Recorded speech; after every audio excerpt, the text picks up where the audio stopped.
Funny content তৈরি করতেও না মেধার প্রয়োজন হয়। অন্যকে হাসানোটা এত সহজ না। আমার ফানি কন্টেন্ট গুলাকে না দেখে অনেকেই সিরিয়াস ভাবে নিয়ে নেয়, এমন সিরিয়াস ভাবে শেয়ার করে যে এই যে একটা ভুল পাইছি, ভুলটা যে আমি ফান করে মজা করে করেছি সেটা মানে মানতেই চাই না।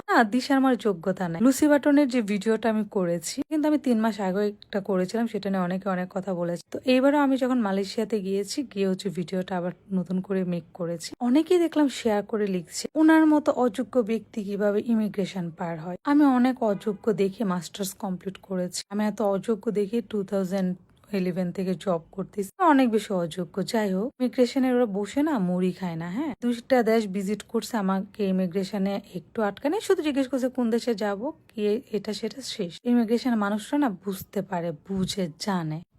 ঠিক আছে, সো আমি কি বলবো এদেরকে, আসলে এদের কাছে বলার কিছুই নাই। তাদের কাজই হচ্ছে অন্যকে হার্ট করে কিভাবে কথা বলবে। আর হ্যাঁ, আজকে আমি এটা নাম বলেই দিই, এটা হচ্ছে লুই ভিটন। আমি হচ্ছে ফান করে লুসি বাটন, লুসি বুটন বলি। একটা কোনো কিছু নাম বলার আগে আমি 20 বার ইউটিউব, গুগল দেখে আমি হচ্ছে তার সঠিক নামটা জেনে ভয়েস ওভার দিই। ঠিক আছে, আমি এতটা বোকা না আমি কোনো একটা ব্র্যান্ডের নাম ইচ্ছে করে বলে ফেলবো।